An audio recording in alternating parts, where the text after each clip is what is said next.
Hi everyone, I'm Amanda, and today I'll be discussing social media standards on ideal body image and how it affects both men and women.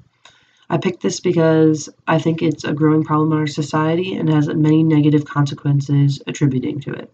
First, I want to talk about how body image changed throughout the decades.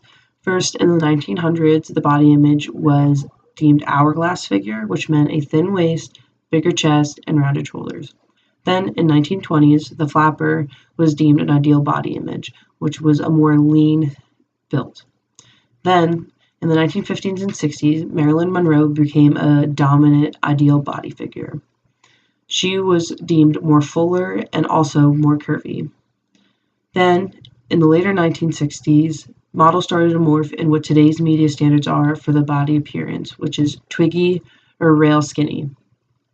But recently, in 2016, the plus-size modeling has been represented in mainstream modeling. Ashley Graham has received accolades for her modeling career as a plus-size model.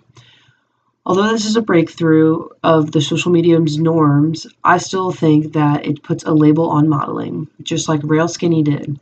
It's a bad label and still gives people on social media self-consciousness and low self-esteem. The positive mentality out of this is that women are tired of glorifying these unattainable body figures that the media has been portraying for so long. Males has also been affected by ideal body images, although they are not as predominant as the females. They are still affected, and even though the majority of body image awareness is directed towards women. Male bodies has changed from a lean, stylish appearance to more masculine and muscular. Body image is defined as one's thoughts, perceptions, and attitudes about their physical appearance. Negative body image is defined as feelings of shame, anxiety, and self-consciousness. People with a negative body image think their bodies are flawed when compared to other people's, which can lead to depression, isolation, low self-esteem, and eating disorders. Social media apps like Instagram and Snapchat allow people to post pictures of themselves that don't depict who they are. In the book Media Literacy, Potter says that Hollywood creates celebrities with perfect bodies, then floods the media with photos, making the standard of body image that everyone wants to meet. If Hollywood created a standard of beauty that does not exist in nature, a symmetrical features a top skinny body with large breasts. The average size of fashion models is 2 to 4, while the average actual size of women is 12 to 14. Also, photo editing is a major disadvantage when promoting a positive body image. Media has increased the amount of editing by free apps, and people can download to edit and how they look. Teens can get rid of their blemishes and make an image more appealing than it actually is.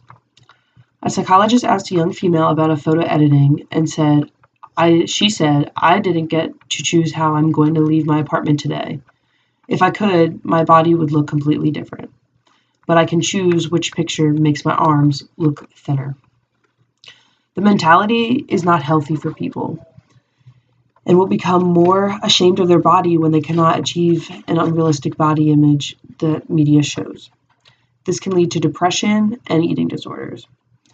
Psychologists have found evidence linking social media use to body concerns, dieting, body surveillance, and a drive for thinness in adolescence. Social media doesn't necessarily cause them, but there is a strong association with it. Bodies on social media are not a realistic image or representation of the general population. For instance, when online shopping, the clothes you look at are usually always on very skinny models. People feel the need to fit these standards, which is why it's a big concern.